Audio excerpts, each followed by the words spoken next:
The key things that residents can look forward to in this building are being able to have an easygoing lifestyle, a situation where you can imagine ordering food from downstairs, imagining booking a private dinner in the private dining room with your own chef, booking a personal trainer in the private gym. I've lived in the Bayside suburbs all my adult life, and it's funny, when you live in the Bayside suburbs, I can't escape the bay. I drive along Beaconsfield Parade every morning on my way to work. I have to see, feel or touch that bay every day, and I'm used to it. In summer I swim out in the bay every day. In winter I get my ocean kayak out 3 times a week and paddle with a squad down in Port Melbourne. And my wife runs along the bay with me on a Sunday as a regular family ritual we have.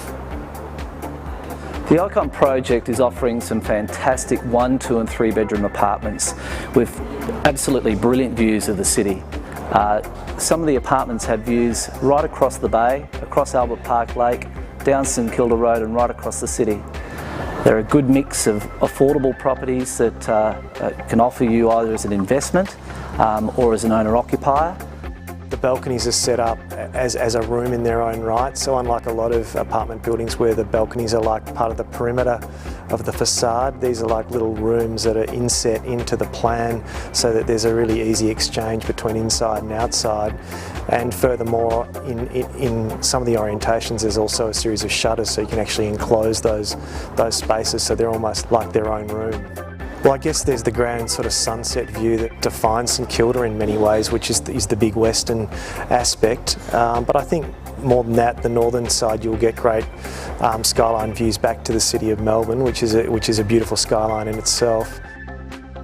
It is a truly unique site. It's one of those sites that it is second to none location. It's got amazing views or potential for views over the bay, and it's a site that it was a non-miss for us. We had to have this site. It was extremely important to us to purchase this property because of what we're about to deliver.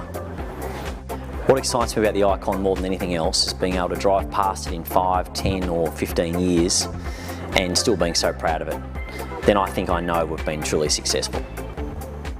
Probably the main influence with this project was sort of how do you distinguish an apartment building in the skyline, and we saw the opportunity for each different box to represent a different neighbourhood within the building, and then each box has its own sort of colour representation, which the artist Matthew Johnson has worked closely with us on, and that's really about giving identity to what we imagine could be different communities within the building. So it was a way of thinking about an apartment building not as just a singular entity but as a collection of communities.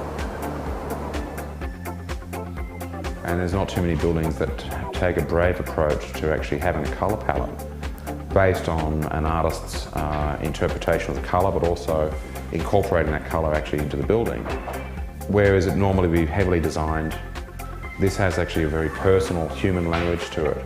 It's relating to the sort of different stratums within green or the leaf that happens to be in the park opposite the Icon site, picking up the light of an old painted historic building and the sort of pink light of the sun, bleaching it with its own natural sort of form of light. As we know, every day that you go walk out and down the street in St Kilda, the colour changes.